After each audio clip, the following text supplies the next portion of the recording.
All right, folks. Want to welcome to the show now one of my favorite comedians, a stand-up comedian. Also, he does what? Oh, sorry. My bad. I didn't know I was going to be on right now. Just caught me picking. I'm sorry to embarrass you, Chris. But Chris James at the CJS on Twitter. You can check him out at Not Even a Show on YouTube and Not Even a Show on Twitch. Chris, welcome to the show. Hey, thanks so much for having me. I was listening to the opening there, and I hope you guys don't ask me about stuff like that. I don't really have. If you start talking about like smart stuff, I will be exposed quickly. Yeah, I mean, I was going to just say, like, navigate the sort of different tensions between degrowth and socialist development, if you will. Well, yeah, and degrowth, of course, it's going to be a little bit better than C growth and not quite as good as E growth. There you go. Now, I want to introduce Chris. Chris, like I said, stand-up comedian. He also does one of my favorite programs on YouTube. It's so good. That I've been following, I mean, seems like half a decade now.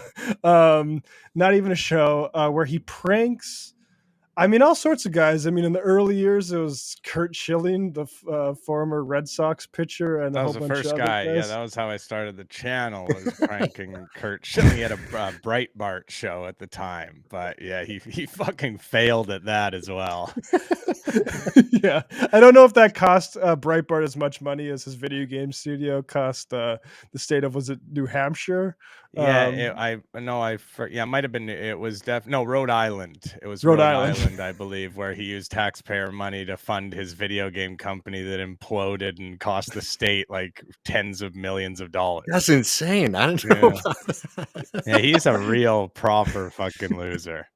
It's wild because, you know, a heroic World Series performer and big time loser, like sad.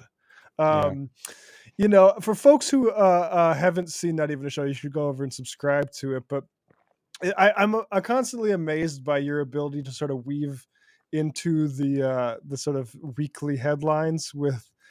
So just to start off, you had a representative state legislator, Monty Fritz. You prank these guys, and often it's by inviting them onto shows that don't actually exist.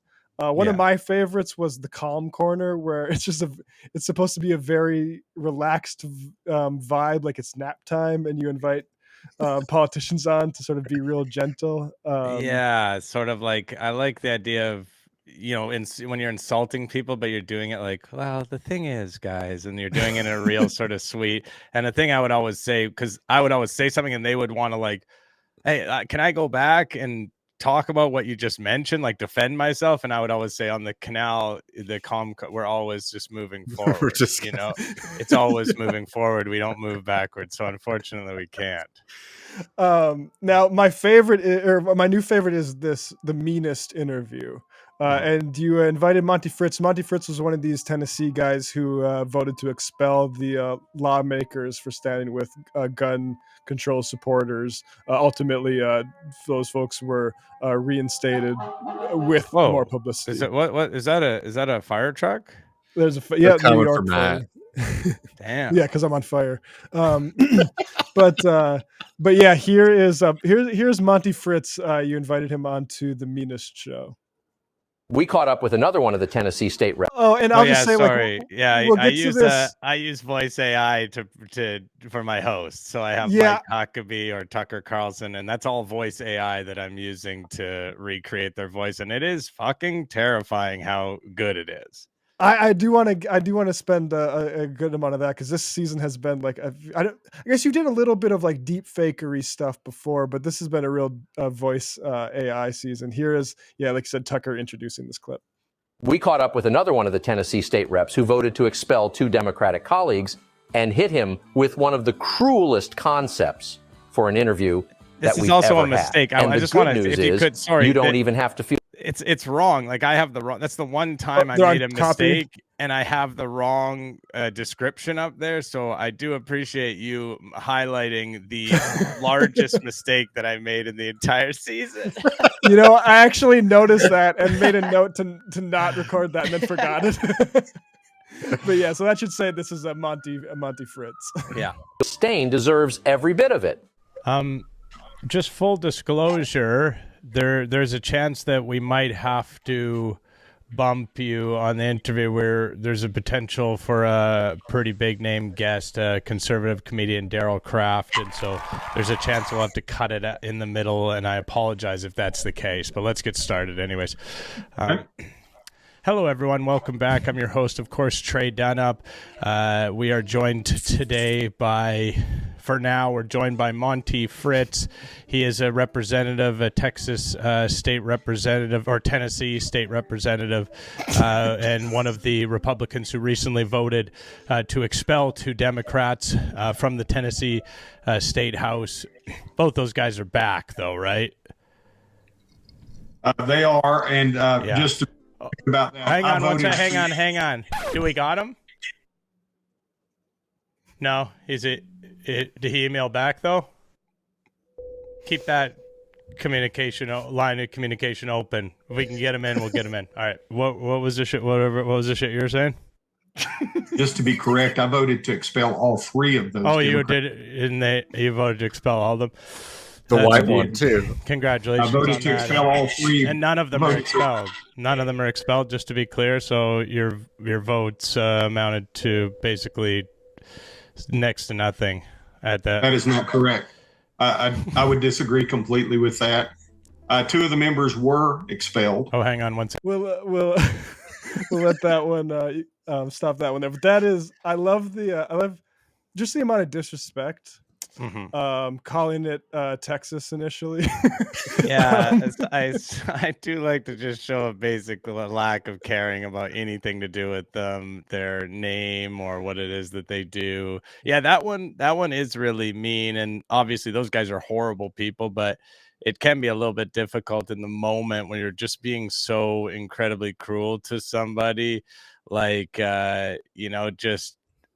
just like, hey, I don't care about you at all. But yeah, those ones are fun to do as well, because I don't think those people get talked to like that very often. I don't think they're used to it, so it's nice to do that. But it's I mean, I know we have some more closer stuff to get to, but man, like one thing, like just, somebody else who does like a show, like I always get so nervous about trying to get guests and get them to schedule on the show. Is like, it's amazing how much free time some of these guys seem to have. Right. Because like, once you change the names of the show, like they wouldn't be able to find like your footprint.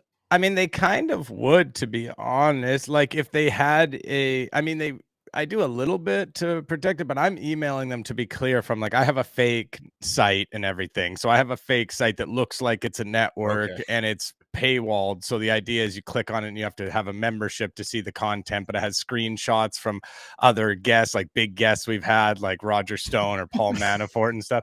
So it looks kind of real. And I have like a real email signature, and it's producer@liberty, whatever it is, like my fake thing. But if you looked it up and did a little bit of research, you'd be able to figure it out, but they don't. And it was really fucking, like, it was bizarre to me, because I'm like, I booked that interview through his legislative aid, like through like the government email. I'm like emailing with somebody on a government email, and they're scheduling it officially through like on his official schedule.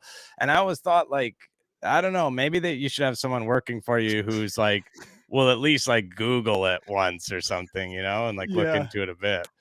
I didn't clip this one, but there's one you had where you started off with like a roast.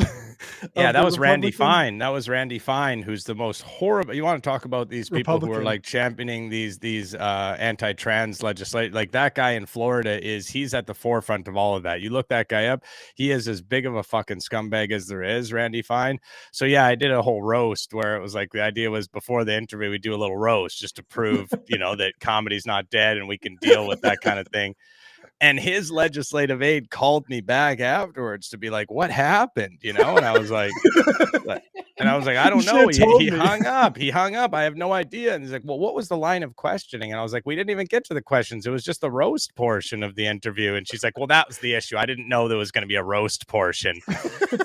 But then she fully lost it on me because I brought up some story of another one of their aides who works for Randy Fine, whose son was potentially arrested as a peeping Tom.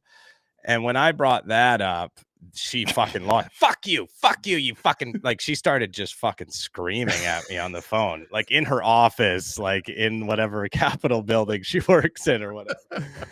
What I really like about this is this movie come out, How to Blow Up a Pipeline.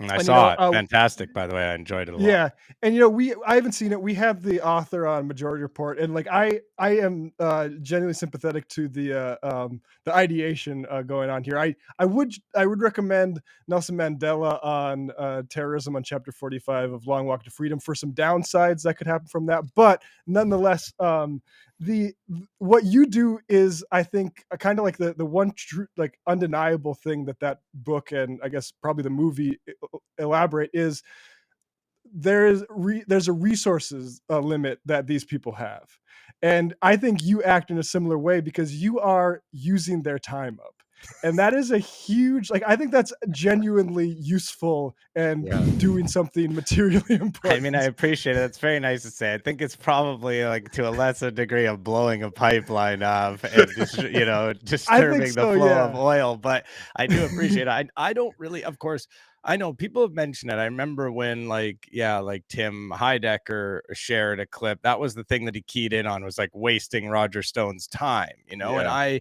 suppose that is something that happens. I never really I like to talk to people in a way that they're not used to being talked to, I guess, like bring stuff to their face. I also have like access to every single person's cell phone number in the entire world. So I won't tell you how, obviously, but I like the idea of calling, like, a big CEO of a company or something like that, that's like fucking people over, like a CEO of like these grocery chains. I don't often put those on the channel, but just fucking, they're like, what the fuck? Like, I'm not supposed to have to deal with this. Some fucking lowly employee who I pay fucking $10 an hour is supposed to be dealing with this. So yeah, I just like kind of talking to them and bringing them a little bit of like reality of how this is a lot of people, how they think of you, just so you know.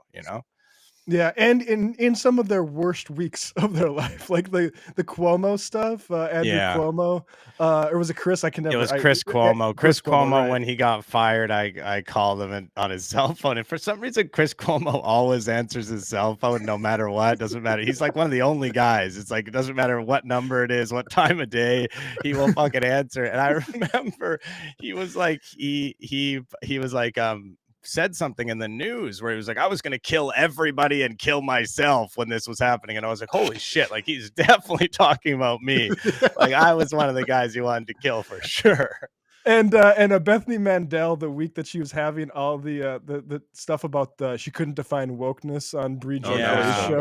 And then I called her and she was with her family on the plane. She had all of her kids with her. You could like hear them in the background. I almost didn't put that one out, to be honest. She deserved it, but like then she blew up about it on Twitter too. So another one, two guys. We won't play the Wabama one, but I'm from North Dakota. There's been a bunch of school lunch stuff going on in the Upper Midwest. Minnesota passing theirs, North Dakota, I think, coming around. It might still be working through the legislature, but initially not passing it. But this is Drazkowski. I can't remember what his first name is. I think Steve. it's I think it's Steve. Oh, Steve. I think okay. So. I was gonna say dickhead, but I talk to so many of these people that they fucking blend together sometimes. Honestly, they really do. I mean, I love, like, this one is, I mean, this is another one of your fake shows called Not. I won't explain the joke, I guess, before we get to it. I just want to say that I appreciate your courage in standing up to that. I know it can't be the easiest thing to deal with. I think it shows a lot of integrity to not bend at the knee and give in when you have the whole majority of people coming down on you. I want to say that I admire you a lot personally, and I appreciate what it is that you're doing for the country and for freedom and for America, and I think that you're a good man. Thank you, Jerry. Not! Yeah, you're a scumbag. You're a loser. Come on, man. Who would ever want to have you on a real interview? Who would ever say those things about you? Are you joking me? You literally were voting against kids having school lunches, and the reason you gave was because you said you've never seen someone hungry before. You came off sounding like I remember. Yeah, that was the guy who said Yeah, that was Mike Huckabee, the other host. Yeah, that was the guy who said he's never seen a hungry person in Minnesota before. That's Yeah, so. I mean, the one that I liked, the reason I like that is because the name of the thing is not, so like everybody knows what's coming when you're watching it, you know. So you're just waiting for it to come. He's the only one. We all know what's coming, but he doesn't, you know, and it's just so fun. And then that with the combination like that, it's like right in their face and foreshadow, but also they're genuinely gearing up to take a compliment, Oh which is yeah. not something like I'm comfortable doing. Like it's a weird thing, and then to in the Yeah. middle of him saying thank you to revoke it is it's No, delicious. it's true. It's funny that you say that because I definitely do think about that. That's a really hard thing to do. I'm sitting there saying really nice things, even if it's fake, to those types of people who are like such horrible. Like what's the guy's name with the mustache? Mike, the guy the child marriage guy. Oh Um, yeah. yeah, Mike Moon, State Senator Mike Moon, who, you know, he was the one who came out in support of child marriage. He's a big anti-trans person as well. And, you know, I had him on, and that's why I don't have a mustache right now fully, is because I did a bit where I was like, I'm a mustache guy. I love your mustache. And like, man, it's part of my identity and everything. And like just chumming around with them. And then the whole joke was when I discovered who I was talking to and that he was a mustache guy, I physically shaved my mustache off on the stream in front of him. And like, so I knew that I was like, it's worth it. People enjoyed the prank, but it is very hard to be like sitting there having a conversation with this fucking monster and like chumming around with him or whatever. Yeah. That's one aspect I imagine probably it takes some coping, is to stare into the abyss of these freaks all the time and like actually like poke it and see the ripples. Yeah, I mean, I talked today, not to spoil anything, but I don't know if you saw the video of that Nazi who was Chris Paulhaus is his name, and he's like an actual real Nazi who was like leading that charge of those people at those horrible mass guys with the swastika flag, everything like that. Yeah, so I talked to that guy, and those ones are really, they do make it feel really disgusting afterwards to even speak to us. I don't think he's the crying Nazi. I think he has a big face tattoo. This was like the one in Ohio, right? The one in Columbus that just happened. Yeah, that where he was leading them and they were doing Sieg Heil. Like it was just, I mean, you see that type of stuff. You wonder, how are they walking around? Why are they walking around? Why are people, I won't say what, you know, because you guys have a TOS or whatever, but I mean, why are those guys walking around, you know? But yeah, after having a conversation with somebody like that, it does make you feel really bad. And you got to shower. Kind of want to watch a nice movie or something like that, or just like forget about all of it for sure. Yeah. But I want to transition now to you know, we've taken a skeptical eye towards AI as a sort of investor marketing buzzword that's been thrown around a lot. Is a sort of post crypto. I think like there's a lot of people trying to get money into this, but I would grant that it is unlike crypto. There's actual like uses for this technology that are fairly interesting. Your use of AI voice technology this season is one of those, and we've already seen a little bit with the Tucker thing. But I want to play this.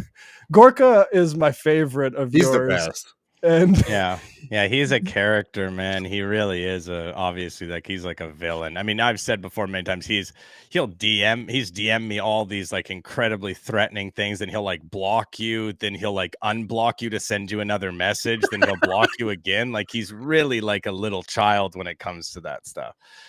Yeah, and you have a Gorkabot, and what I find so interesting is this guy you sent Gorka to, and I do like how that's like you used to have a bunch of like listeners of your show calling into these shows doing their own pranks, and I imagine like the generative AI has allowed you to do a lot more without people immediately knowing your own voice. But this guy's so keyed into the free speech warrior thing that he basically they don't understand that like the more show they devote to your prank is them losing. Like they should just move on and not react. And yeah, then that's you the way to basically do it. The shows that don't react, if we call them and prank them and they give no reaction, it's like I stop calling them because there's no point. It doesn't give us any material. The material is the reaction most of the time. So yeah, that's what they should be. This guy's, I think you're talking about Chris Salcedo out of Texas, probably. Yes. He has a big show. So his show is like very, very popular. It's not a small show. He's on like one of the bigger networks and he's on Newsmax and stuff. So this guy he has a proper following. But yeah, he has totally lost the plot on things, as you can see, as he's arguing with an AI for a long time. The voice of Texas and TNT. Good morning, Mr. Salcedo. I appreciate you taking my call. Right back at you, sir. I'm curious, Mr. Salcedo, how is it that you think you can adequately host a show with that tiny little head you have? Well, let's talk about the issues rather than personal insults, shall we? What's on your mind? My head is like a regular head that ate a Mario mushroom. So I got the balloon dome, baby. Suck me sideways. That head be bobbing heavy, baby. Okay. All right. Well, any issues in that rattling around that noggin of yours you want to talk about specifically that I've talked about? It's all right, Derek. Don't take him down, Russell. I'm take hoping him down, he will Russell. get to He's telling the producer. The producer is aware. Like the producer knows that this is because he's not a fucking idiot. So he's just like telling him, like, "Hey, man, we probably want to hang up on this. This is not serious." On. He's like, "Hey, no, this is a free speech thing." Yeah, the host's ego overrules the producer to give you basically 2 minutes of content. Yeah. Has to notice about Derek. He doesn't want to talk about anything his side is doing. He doesn't want to. He can't defend Joe Biden. He can't defend socialists and Marxism, but he can attack me. Go ahead, Derek. Let's see if we can get back to an issue. Go ahead. So now the producer, has him down because he doesn't. He wants to end it. Derek, are you there? Nope. Hey, this guy's a tool. I understand that. I want my hair dyed. All right. So go ahead, Derek. So let's talk about an issue that you and I can discuss about the merits of which and. Dude, he can't. Russell, I know. I never want to be accused. Yeah, maxing out the mic because he's so fully clipping the mic because he's yelling so hard into it. Like, Chris, you fucking idiot. Such a big fool you are. I know. I never want to be accused of not giving the other side ample opportunity to be heard. This is what they do to us. They silence us, and I will not be that. That's just not me. I'm a conservative. I have a superior intellect and a superior ideology to their left-wing ideology. So I do not want to silence anyone. So Derek, go ahead. I was hoping to discuss something that I think is more important than ever in these times, and that is the problem where people are ruining their shirts because when they put them on, their head stretches out the neck hole. Well, you know what? I think that might be in some quarters. It might be something that consumes somebody's time. What about rising interest rates? This is so incredible. When he starts going, he's like, "What about rising interest rates?" He starts talking about all this, like to prove his intelligence. Like I'm going to prove how much smarter I am than this thing that every single other person listening can tell is an AI at this point. And like, even if you didn't think it was an AI, you would think it was some sort of like, I mean, we had like E-Bomb's World used to have like voice, what do they call it? Those sort of like chat bots where you could do like Arnold Schwarzenegger, right? Like, they would be like you'd have to use like a thing. So you couldn't make them say whatever you want, but you could have them say like phrases that they've said before or whatever using the audio. But yeah, I mean, the AI is really like there's obviously good use for it. I think even as someone who utilizes it, and I don't know, I think it's probably very bad. Like that, I would say that it is incredibly dangerous and that the negative stuff that it's capable of far outweighs the positives. I think I would be willing to give up my ability to make an AI Tucker Carlson if it meant that people weren't getting like scammed out of serious amounts of money. Because I think scamming is going to be like a big thing that it's going to be used for, obviously. And it's not corporations that are going to get scammed by it, probably.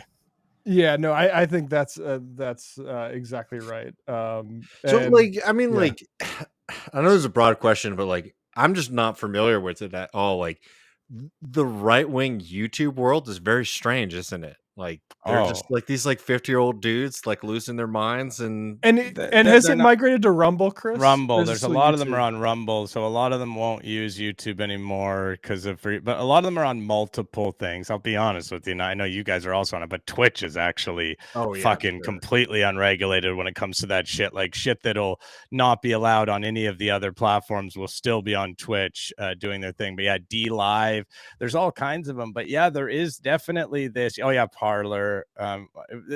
There's this weird community. There's all these Foxhole is this like community thing where they do all of these like incestuous kind of shows. They're all guests on each other's shows, and they're just a community, and it is just kind of cosplaying as a host. Like there's no real, they're not making any serious money off of it. They're not like, you know, getting any serious message out there. They're just playing, you know, talk show host. Basically, I have a snake guy I call. There's a guy we call, and he has the Gadsden flag or whatever behind him, and we just call him and say there's a snake right behind you, and like that's always the prank.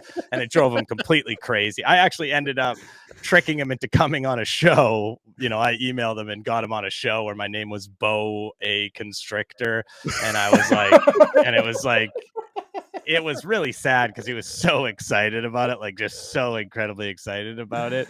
But yeah, guys like that are just, they're just doing it for themselves, you know. It's and I mean, like obviously they do weird, awful stuff. I'm not trying to downplay it, but like half of it, like I've watched some of Gorka's stuff, and it's like half of it is just like him getting worked up about Disney. And like, yeah, and to be so clear, awesome. To be clear, Gorka does, like guys like Gorka, that's a show that's like a Salem show. So it is on terrestrial radio. It is like anything that's on Salem is, you know, Dennis Prager is on Salem as well. Those things are like across the country. They are being played on, like, he has a big listenership just from name alone. But yeah, they're really bad at it as well. Like they just have a name. So the one who is the worst at it, the absolute worst host I have ever seen host anything in my entire life, even including all the tiny little ones, is fucking Rudy Giuliani.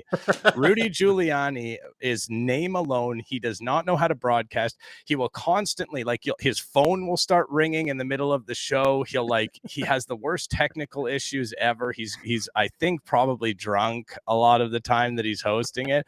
And he just has no fucking idea how to host a show. And he's been doing it for so long and never figured it out. And you've probably got the you married your cousin prank off on him. Yeah. What, like 40 times? Oh, at least 100, I would say. I mean, it's like as you can probably tell, that sort of is the go-to for the channel, is we will key in on one single thing and we will never let it go. So like JJ McCartney was an old, the shirt, you can watch JJ McCartney's Supercuts. It's 8 full hours. And every time I just invented a prank, which was to say he had a nice shirt. There, Lo is talking about it in the chat. Yeah. So I just decided, hey, can I invent the trigger? You know, can I like just create the trigger out of nothing, a meaningless thing? And that's what we'll sort of do, is like just create this trigger ourselves. And then we will keep doing it until that thing is unbearable. So then as soon as he hears the word shirt now, like, I mean, he must be like watching TV and is like, oh, 2 shirts for, and he's like, what the fuck, you know, he's like losing it at the TV. And it's actually, believe it or not, very easy to do with these guys. Yeah, you create a symbol that has actual no bearing in reality, and then nothing whatsoever, and then it does. Yeah, JJ McCartney, for someone asking in the chat, JJ McCartney has canceled. His show is done now. He no longer does it. Every now and then I'll check in on his Facebook, and he posts like some sort of update, you know, hey, doing well, blah blah blah, and then just a bunch of people just comment like, nice shirt, you know, and then he just fucking leaves again. Yeah, and it's like, it's the sort of thing where occasionally you veer into, maybe this guy, like, is this kind of mean, and then you get to see the actual JJ and he expresses his opinions like, oh no, this guy, that he's bullied off of producing filth is definitely a good thing. I mean, so it is mean and it's bullying, there's no doubt about it. Like, there's no, I was saying to my girlfriend yesterday that I think my channel is kind of, you know, it's an opportunity to watch somebody get bullied and not feel bad about it. So I don't know if that's a good thing or a bad thing, but it's like people who fully deserve to be bullied. But I mean, it is. I mean, we're we're bullying this guy. Yeah, he's the most hateful person, that you can imagine, and he's trying desperately to, like, get this message out that, hey, you should hate and make life more difficult for marginalized people. So he does deserve it. But yeah, at the end of the day, we're being very cruel, definitely. To absolutely cruelest people. One of the things with AI that I wanted to bring up is, I'll play this clip of you have Mike Huckabee or Mike Fuckabee as an AI voice, and like that the Tucker one and the Huckabee one and even Gorka, like you hear them enough, and one, like the inflections are like there's like personality behind those, and it gets to the point where I want you to talk about Huck Watch a little bit too, but it gets to the point where it sort of writes over what I expect of their real personalities. So like you have Mike Huckabee being Mike Fuckabee, and then I watch you watching Huckabee's show, and I expect the real Huckabee to sort of be a little bit like Mike Fuckabee or Tucker Carlson like that. It's weird. Like my brain can't entirely separate that. It like creates auto expectations of it. Yeah, I wonder about it too. Like, I guess there's no laws for it yet, because I just wonder if at some point it will be a law that I am explicitly breaking in doing this, because I do sort of mention that it's AI and stuff, but Brad Stein is God's comic. Some people might have seen, they were watching him on Office Hours, and he gave a DMCA complaint against him and Office Hours for playing his clips. We play them all the time. I make Brad Stein AI. He's a really religious guy, so I'll make him say stuff like, man, Jesus Christ, man, the fucking God man himself, the big fucking big hog ass motherfucker. I love this dude. I'll suck him and fuck him, like just like the craziest like stuff ever. And I would imagine if he heard that, it's so blasphemous that if he heard it, he would be like, aggressively trying to bring some sort of legal case against me. And I think it would be kind of fun to be like one of the first. Like if Gorka sued me for using his AI or whatever, and I get to go to court with them or whatever, that would be so fun. Gorka versus Not Even a Show Incorporated. I would show up. I would genuinely I would get the money together to go to court. Like I would never pay if I lost, just to be clear. I would go off the grid and never pay, but I would show up to court and I would argue my case against Gorka.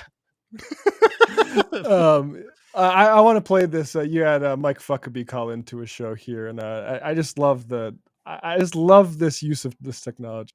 Let's take a phone call. Caller, good morning. You are on The Daily Show. What's up? Hey, I appreciate you taking my call. Should I just get right to my point? Please. I think many people in this country are dealing with the fact that they used to be a big, famous politician, but now they are basically rancid milk poured into a big suit, and nobody respects them anymore. And they have issues with crapping their pants, and the smell is so bad that even after they wash their underoos 3 times, people still avoid sitting next to them at a restaurant due to the pooty smell.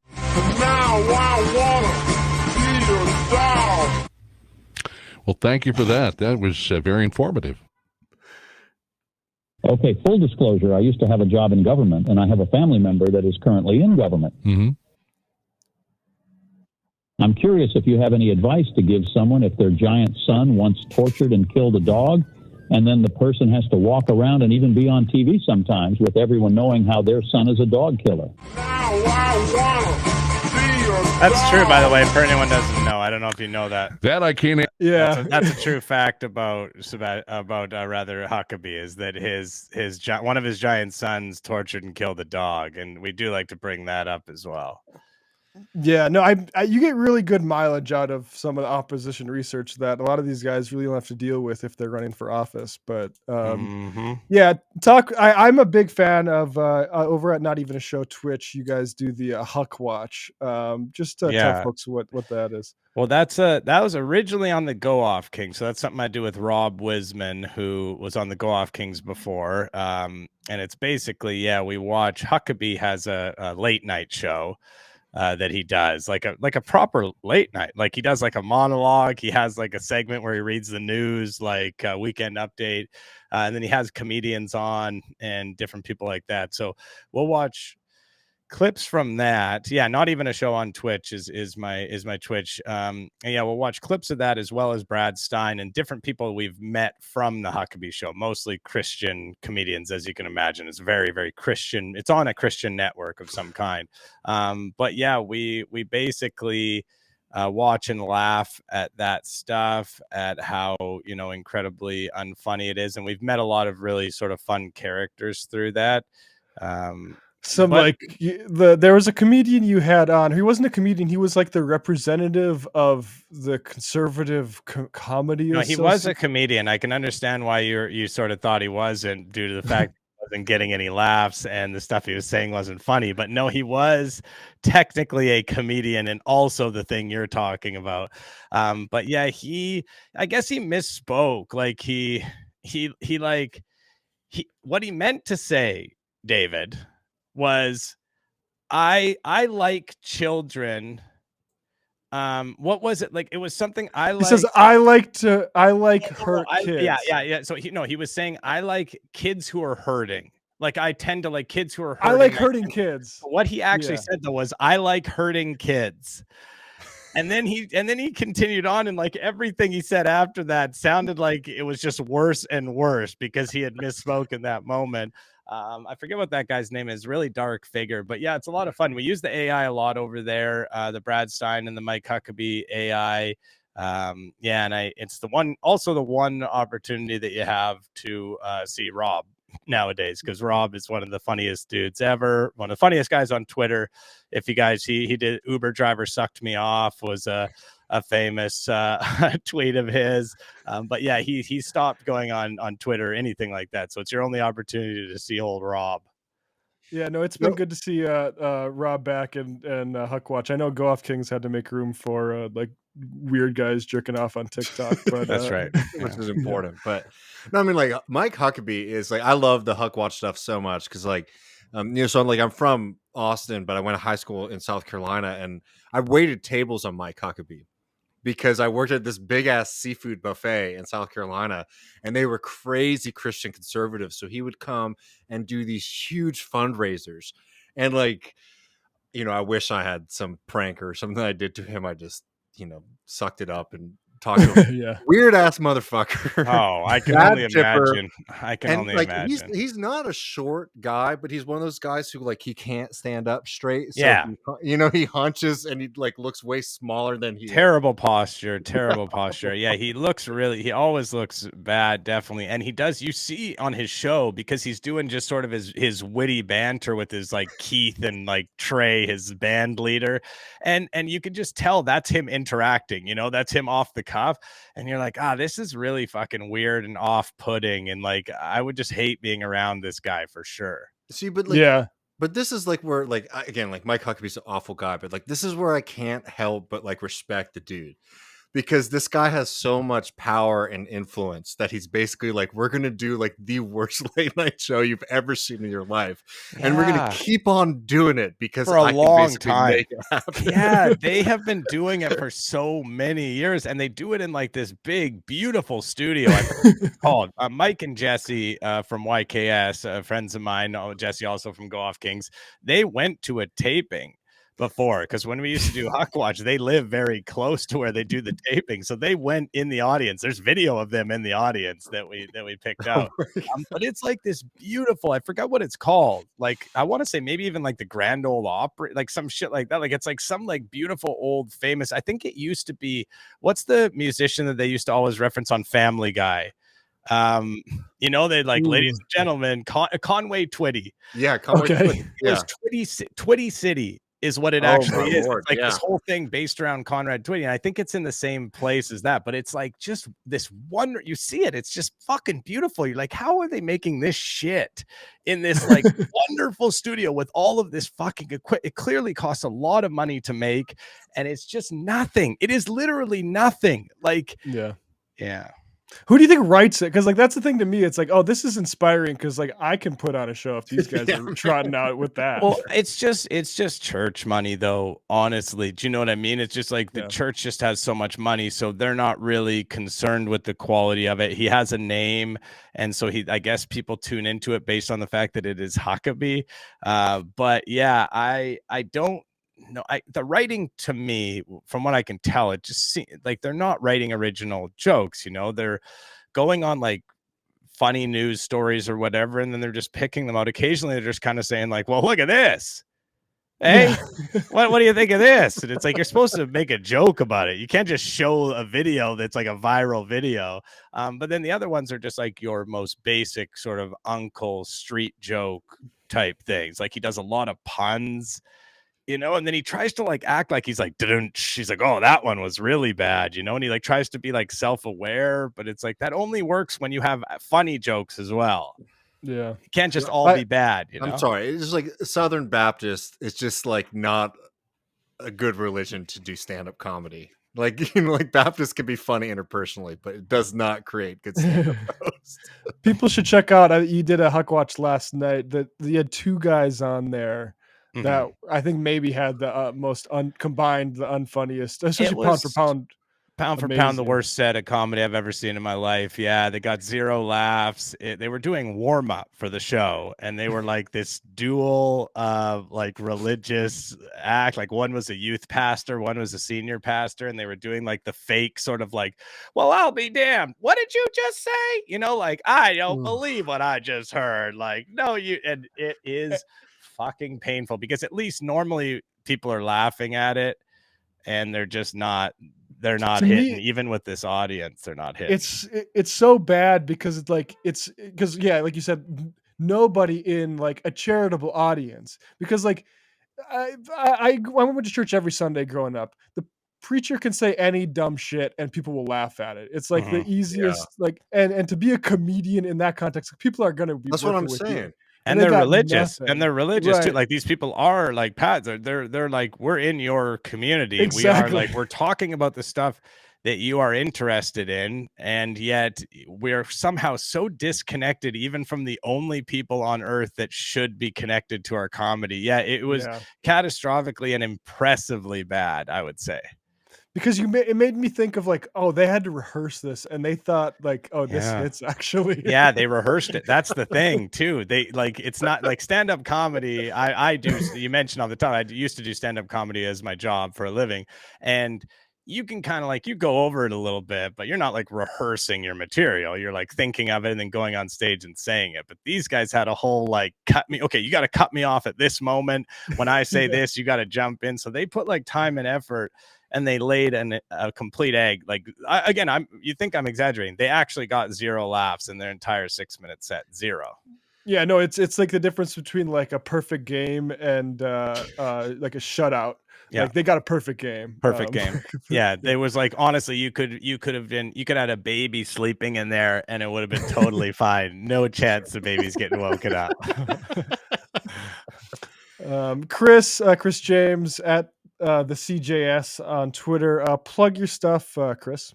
Yeah, go to Twitch and subscribe to some, or maybe you could put it in there. I don't know, but yeah, YouTube is Not Even a Show. Everything is Not Even a Show. Patreon.com/Not Even a Show. I've got somebody said in the chat earlier, I have probably too much content. I've been doing this for a lot of years, so you can go back, watch some best ofs, the Supercut series, Supercuts, and try to get into it. But yeah, if you want to watch really fucking awful people getting fucked with, I've been doing it for about 6 years, and probably any person you can think of, I have pranked on there. Marjorie Taylor Greene, Roger Stone. Yeah, sorry, go on. No. I mean, I was just saying, like, as another plug before, you go like the thing you did with Nigel Farage, the guy who led the Brexit party. Yeah.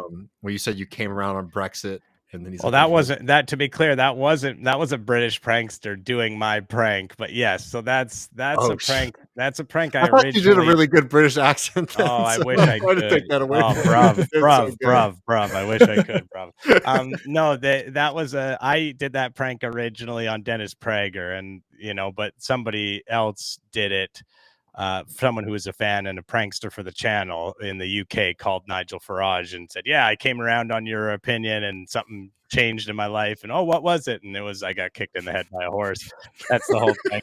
That was a good one because it went on like the news, like Piers Morgan on like that, whatever that show is in the UK. And they made fun of Nigel Farage about it on like the main morning show in the UK. But yeah, that's actually on if you go to my YouTube channel right now, the most recent episode is the best of all time. So it has the 10 best clips of all time. So it's a good time. Go check those out for sure. I couldn't recommend it more. Thanks so much, Chris. A good talking and Guys Podcast. Sorry. Guys Podcast. I do with Brian, Brian, formerly from Street Fight Radio. Him and I do a podcast called Guys. We have had incredible guests on. Will Menaker. We just had on Libby today. Juniper from Twitter did an episode. Will Sennett. Zach Cherry's coming on. We talk about different types of guys. So like sex guys, chive guys, just people who are obsessed with a particular thing, and we do a deep dive into those, and people are loving that podcast. So check that podcast out as well. Interesting. Chive guys. I gotta check that out. out. Fucking chive guys, man. They are the worst. A lot of chive guys in Fargo. That's my recollection. Chris, thanks so much, man. Hey, thanks for having me on. Appreciate it a lot.